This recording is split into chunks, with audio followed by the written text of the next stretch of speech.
Hi everybody, it's me, B Atikali Sunflower. So I'm on today to do a hashtag. The hashtag is called Riffle Me This. It was created by Kelly Reed's Stuff, and this is her first hashtag. So it's a 16 prompt hashtag, so let's crack on.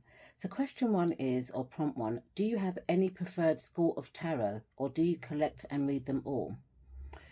So I would say that my preferred school of tarot is RWS Inspired Decks. Although my first tarot deck was a Marseille deck, I think it was a JJ Swiss deck, but I actually learnt to read on a Rider-Waite-Smith. So anything that's Rider-Waite-Smith inspired is my preference. However, I do have inspired decks that I tend to read as an RWS deck. And also, I'm very interested in Marseille, although I find the pips challenging. But my preference is Rider-Waite-Smith. So question two is, what is your life path card? What is your current year card? And show us some examples from both of your collections. It took me a while to work out my life path card, but I am the Hierophant card, which is Taurus, which is kind of interesting because both of my children are Taurus, and apparently life card 5 symbolizes in the material and spiritual world, intellectual curiosity and constructive freedom. People on this path seek adventure and personal mastery by learning to direct their experiences rather than being controlled by them. Okay, so let's have a look at some Hierophant cards. So this first deck is from the Ehrenberg Tarot, which is this one here. And what I like about this Hierophant card is that it's really close up. You can see the triple crown, you know, and stuff like that. You can see that he's like a popey. I quite like it. It's a very kind of like close up perspective to the Hierophant card. So the next Hierophant card is from the Cozy Witch Tarot deck. And it's this one here. I really like this Hierophant card. I like that she's a female witch and she's teaching her young witchy pupils the witchy way of life, and the keywords say tradition is important, but it doesn't have to be everything. And then this kind of meaning here kind of like leads on to this one, which is from the Hermit Tarot. It's a 100 card tarot deck, or oracle stroke tarot deck. If I follow you, I could lose everything. But this card is saying that you don't have to lose anything if you follow the right path. So I like this kind of Hierophant depiction. So the next Hierophant card is from the Patrical Magic Tarot deck. And I love this Hierophant card. You can see that there's like keys and books, you know, for locked away knowledge. So this is the knowledge that you're going to have to learn. Very nice, very simple depiction of the Hierophant card. So the next Hierophant is from the Hip Chip Tarot deck, which is this one here. And I like that it's a modern take of the Hierophant card. I like that it's a female Hierophant card. In the guidebook, it describes this picture as a spiritual teacher, and she's surrounded by sacred symbols. So her book, which is here, is marked with a spiral that stands for growth and evolution. Her hat that is shaped like a fish is an early Christian symbol. The Egyptian symbol here, which is the Ankh, simply means life, or key of life. And the Buddhist stands for purity. And the snake symbolizes transformation. So I like that it's got a modern depiction to this Hierophant card.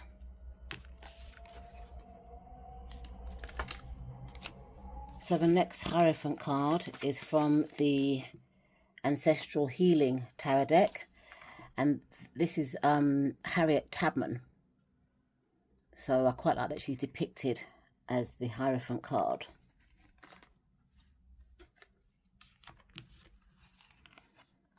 This Hierophant card is from the Ghetto Tarot. I just like the depiction of it.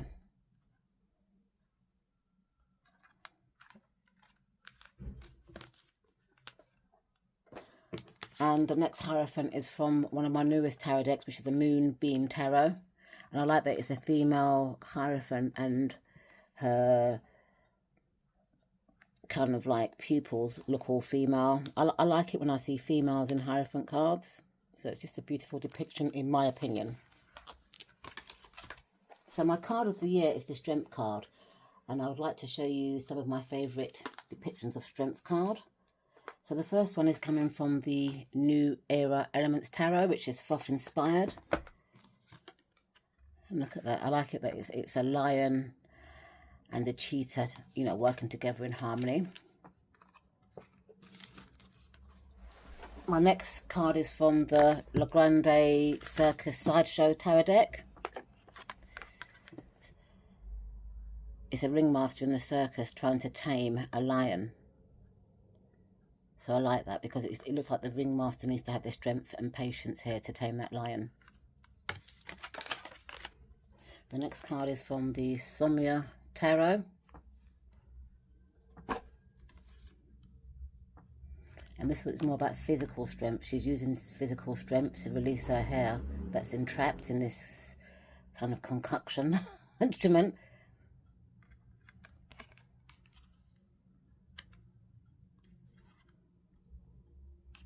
This Strength card is from the Practical Magic card, and it's I think it's an Eskimo with an elephant. But she's enjoying strength to go through the desert on her own. This is from the Hermit Tarot deck, card A, I'm too afraid to talk to you. That's about gaining confidence and inner strength.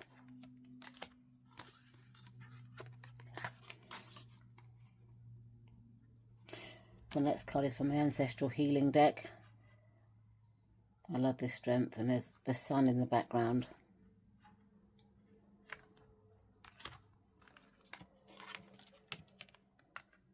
This is the strength from the Ghetto Tarot, and the lion is like a lion statue. I like the strength from the Moonbeam Tarot. You know, the archetype's naked and she's just embracing her strength, her inner strength in the desert there. The sun as well behind her. This is the strength from the Ehrenberg Tarot. And I like that the strength is worn as a necklace with pride. It's quite a big pendant there. This is the strength from the Manolade Stand Tarot. And this is a ballet dancer, and she's putting all her strength in her knees to do that ballet pose.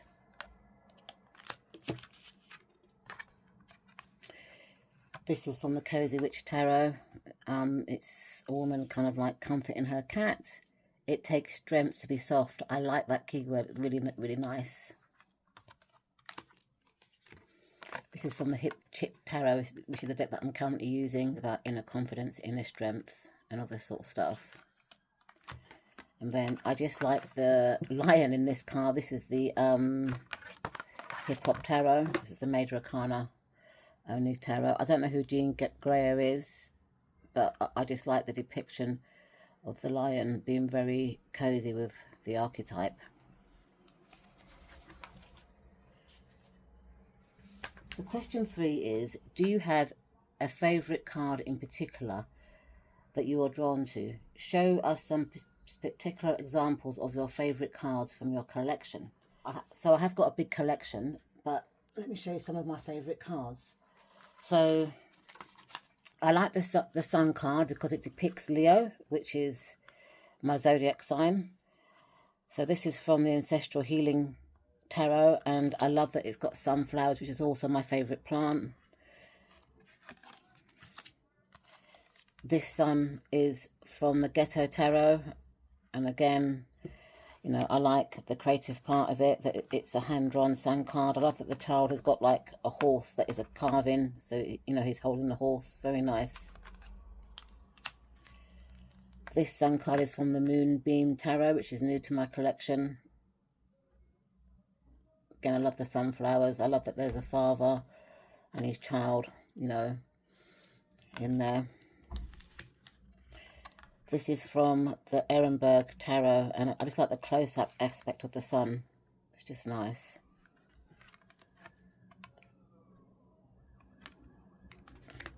This is from the Hip Chick Tarot, and it shows happiness and joy, which I think the sun represents at times.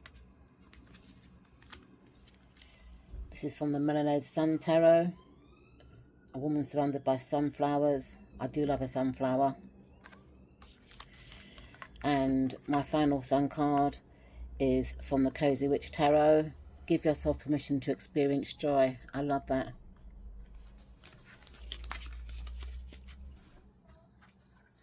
Another card that I look out for in a deck is the Queen of Wands, because that's my significator card for Leo.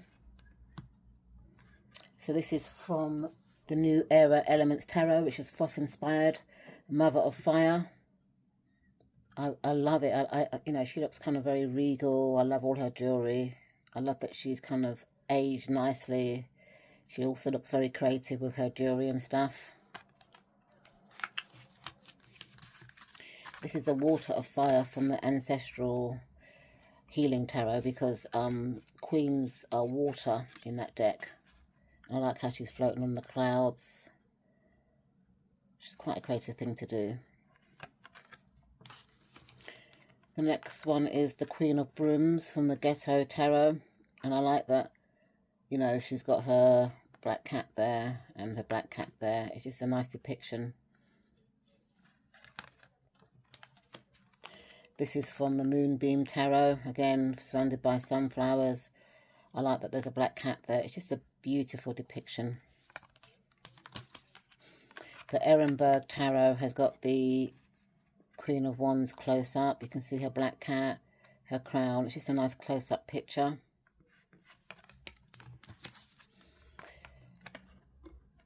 This deck here is from the Practical Magic Tarot as well, and this is Josephine Baker, and it's got sass as a keyword. She was quite sassy. And the final Queen of Wands is from the Cozy Witch Tarot.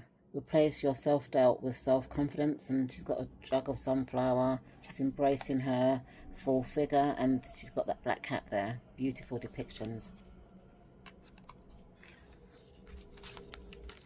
Another card that I look out for is the Nine of Pentacles, because, you know, it depicts a strong, independent woman, which I would describe myself as at times, apart from my health. So in the Hermit Tarot, it says, I never imagined so much perfection. This is the Ancestral Healing Tarot, the Nine of Earth, and it depicts a woman in a garden. She looks just quite well dressed. Beautiful.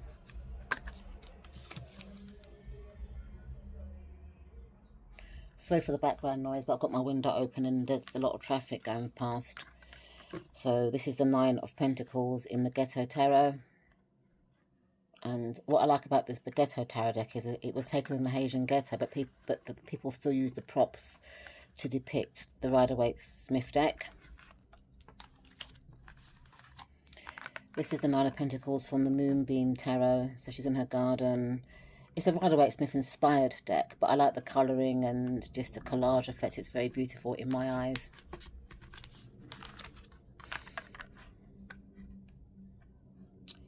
In the Ehrenberg Tarot, you know, she's kind of like a bird, quite upright in her garden. You can see she's got a beautiful house and stuff, but it's just a different depiction, which I like.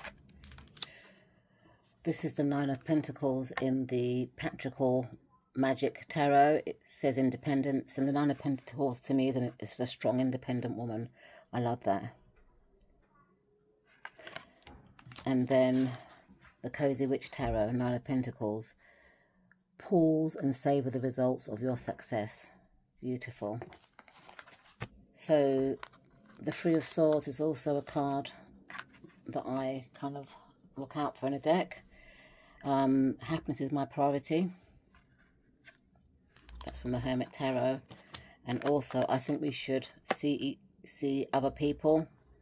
You know, that's to me is the three-way relationship, because I do think the Three of Swords can sometimes depict a three-way relationship or an open relationship. This is from the Ghetto Tarot, and I like that it's a heart drawn on stone, you know, hardened stone with the knives going through. So this is the Three of Swords from the Moonbeam Tarot, and I like that an actual heart is pierced there, and there's all blood in the sea.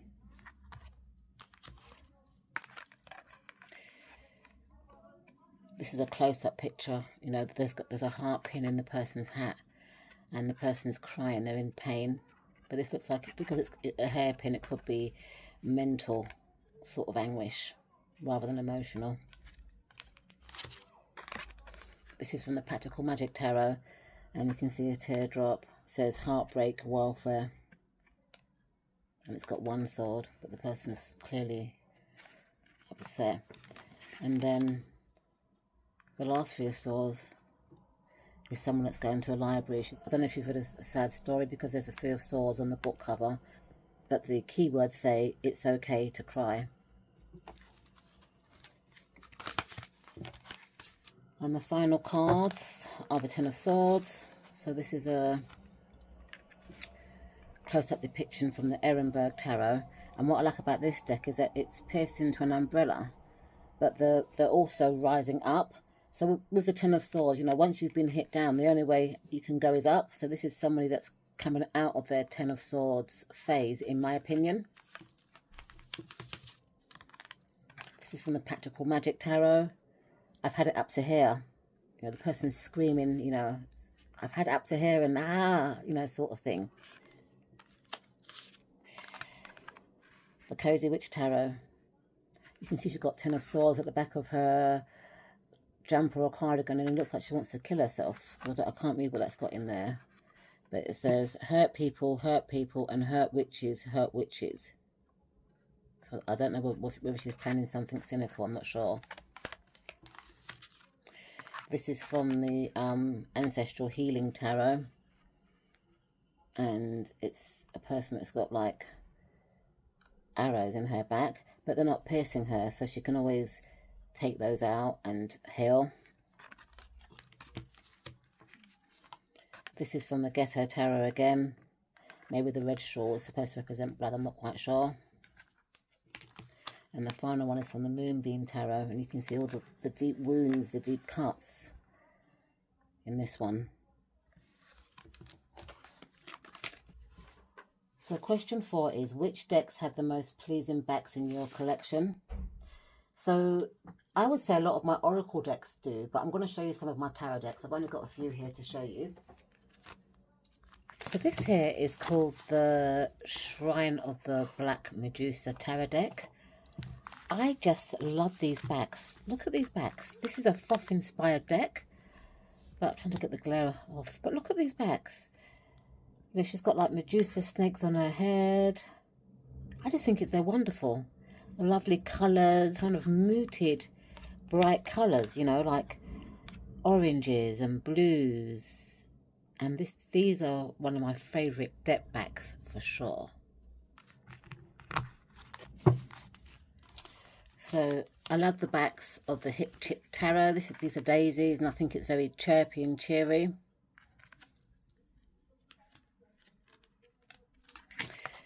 Backs that I like are from the Moonbeam Tarot. They're kind of rainbowy sort of colours, but they're kind of muted. So they're bright colours that have been muted, and I like that kind of effect. The next backs are from the Cozy Witch Tarot, and you know, I like that they're showing the elements. So the minor arcana, so you've got the swords, you've got the pentacles, the cups are like cups of coffee, and the wands are candles. I like that. And the final one is from the Ancestral Healing Tarot, which is like an orange poppy with a Kori show in the middle. I like that. I just like the look of the flower. Question 5 is, do you have a preferred cardstock or finish? Not really. I haven't got a preference for cardstock as long as it's not thin. Question 6. Do you allow others to handle your cards, or would you allow anyone to access your collection? I'm quite possessive with my cards, so if it's like my daughter, son, or grandchildren, they can access certain cards. If I'm reading for people, I prefer if I shuffle the cards, they speak out their intentions and they cut the card like in two. I'm a bit possessive. Question 7 is, do you cleanse or smudge your decks, and how? I ever run my cards through incense or polysente, and then also I kind of like charge them with a crystal, mainly selenite or quartz. But what I like to do as well sometimes is, so for example, let's say now this is a deck of cards. I've got this crystal deck that's got like over 50 cards in. So what I do sometimes, when I get a new deck of cards, whether it or a second-hand deck of cards, or anything new to my collection, I like to shuffle the selenite card, sorry, the clear quartz card in with the selenite card. So, you know, I like to shuffle them into the deck to kind of cleanse them, you know, and leave them in that deck overnight and then reset them. So that's another way that I like to cleanse my cards. Question 8. Do you interview your decks? What are your deck interview questions? So, yes, I do interview my decks, and I do tend to use the Little Red Tarot interview spread. I've got it in card format, which I normally keep in a book, but I can't find that book right now. So it's 6 questions, and that's the kind of spread that I use. You know, just basic 1, 2, 3, 4, 5, 6. Position 1 or question 1 is, tell me about yourself. What is your most important characteristic? Position 2 or question 2 is, what are your strengths as a deck? Position 3 or question 3 is, what are your limits as a deck? Position 4 or question 4 is, what are you here to teach me? Position 5 or question 5 is, how can I best learn to collaborate with you? And position 6 or question 6 is, what is the potential outcome of our working relationship?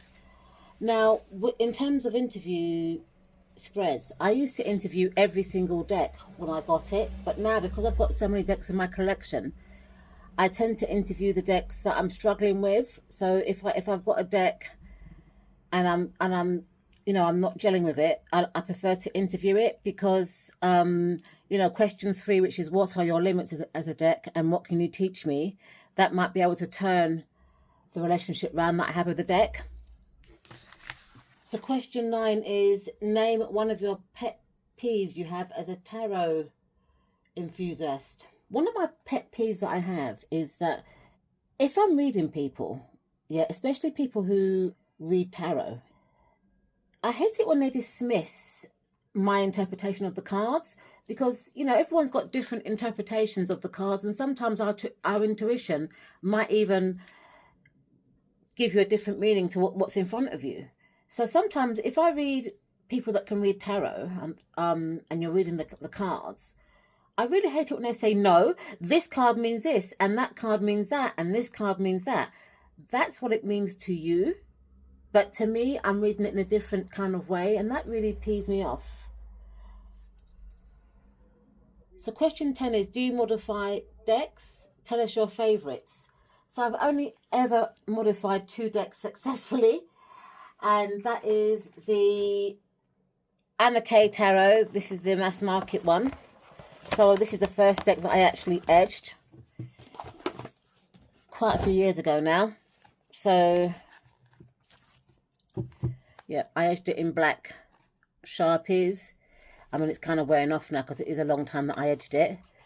But I was quite proud of myself when I edged it. So this is my first ever edging product.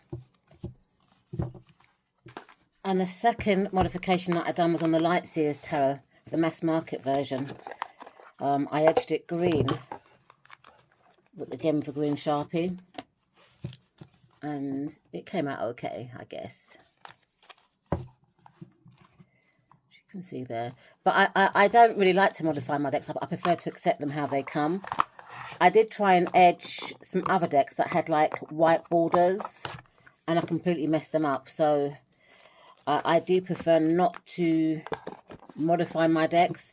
However, I would take my decks to be modified by somebody else, but just me personally, I'm not very good at modding. Question 11. Do you have any unusual places that you like to read the cards? The answer to that is no, I don't. Question 12. Do you prefer to read for yourself, friends, families, or strangers, and why? I'd say everything. I like to read for myself, but sometimes if I've got like a pressing question and I read for myself, the cards come out reversed because my mindset is negative. So I don't like reading for myself if I've got a pressing question, but otherwise I don't mind. With family, I read for family all the time. Friends, sometimes friends expect you to read them for free because they're friends of yours and they don't want to pay, and sometimes I've had experiences where I've had to put boundaries down because friends have been ringing me like every other day for readings. Can you pull me a few cards? And they don't want to pay, or they might ring you for a reading, and when you say that this is what this is what you want, they don't value, you know, your skills as a tarot reader. So friends can be a bit iffy. Strangers, yes. I think strangers, if I'm honest, are my preference, because most people who I read for who I don't know, they've been recommended by people who I do know. So, and then with strangers, because they don't really know you, they respect your boundaries and don't really take the piss. But I think my worst is friends, because friends expect freeness. You know, it's my choice if I want to read you for free. You know, they don't see it as a job. They just see it as, oh, it's only a game, just pull me out a few cards sort of thing. Question 13 is, do you engage in any non-divinatory activities with your decks? And I would say yes. So sometimes, right, I like to use tarot decks for journals. So let me show you this one here. So this one here, it's called the Portrait of Innocent Journal. And this is a journal that I'm doing for a deck that I've got. So this journal has really nice kind of like hand-painted portraits. Isn't that just stunning? And I've got a deck that I'm not dealing with. Yeah, I just don't deal with it. And what I do, I've put the card in the journal and I've written my own take on it. So this is a tarot journal for a particular tarot deck that I've got. I've actually typed some of the meanings up as well, because sometimes my hands ache me and I can't do it. This is an arts and craft project that I'm doing. So again, the magician is Igby, and I speak about the people in the picture, the Yoruba interpretation, and the Rider-Waite-Smith interpretation. It's something that I started doing, but I have a lot of decks that I don't necessarily gel with, and I put them into journals and make a journal about the deck. So that's another way that I use my tarot decks for that are not really divinatory.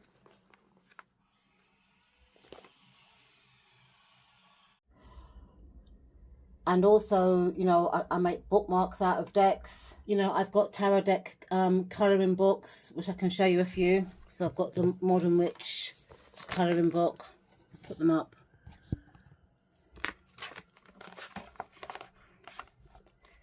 The Effervescence Tarot book. Shadowscapes colouring book.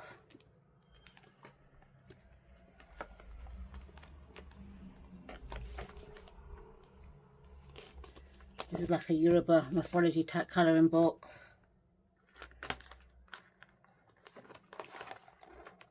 Witches colouring book.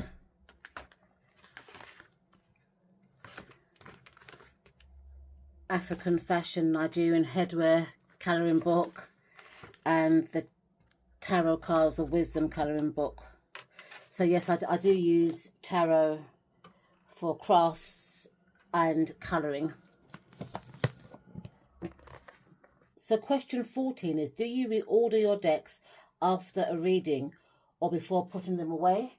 And the answer is yes. So what I do, when I get a new deck, after staging it and doing all those sort of rituals, I put them in order. I mean, this one's not in order as per se. So I put all my majors in order. And then I go on to the wands. So I like wands. And then I go on to the cups, the swords, and the pentacles. So I like my decks to be ordered major arcana, wands, cups, swords, and pentacles. And I do that. I do it every time I get a new deck, whether it's new or second hand, or deck new to my collection. I like to put it in that order after I've saged and cleansed them. And I also like to put my decks in order after I've used them. So for example, every single deck that I've showcased in this video is going to be put back into order before I put them away on my bookshelves or my tarot shelves. So question 15 is, do you have an exit plan for your tarot decks and book collection? Can't take it with you. What is to become of your collection? So I'd actually like to be buried with some of my decks and books. So I've got a selection that I want to be buried with. And the rest of them, I'll give them to my grandchildren, because I taught them to read tarot when they were like 3. So they can read tarot cards. And my daughter kind of understands the value of tarot. So I'd give them to her as well, so that she can possibly sell them. And who knows, maybe my granddaughters might be tarot readers themselves, so I'll pass them down to the family, and I'd like to be buried with some as well. So the final question is, name a living celebrity you love to read for, and which deck in your collection would you choose to do so? I think I'd read for Oila Keeley. She's an Irish kind of fashion designer. I love her bags, you know, some of her clothes and stuff. So I think I'd use 2 decks with her. I'd use this deck here. This kind of print reminds me of some of her print. This is the Fairy Tale Oracle deck. It's got bold print. It's like a Lenormand deck. And I'd also use the Textured Tarot as well. And I'd do a layered reading for her, because, you know, Oila Keeley is kind of like famous for textiles and fabrics, and I think the backs of these cards and the collage of the tarot deck works well. So these are the decks that I would read for her. I'd give her a nice layered reading of Lenormand and tarot. Let's put this the right way round.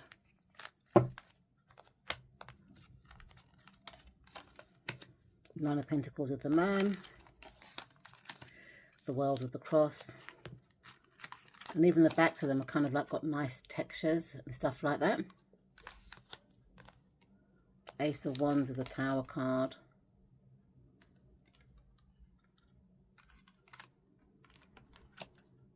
Two of Wands with the Child. Just nice, colourful, creative decks, which I think Oila Keeley would appreciate. So thank you so much, Kelly, for devising this hashtag. I enjoyed doing it. I will leave decks that are still available in the description bar. Thanks so much for watching, and I'll see you in my next video. Bye for now.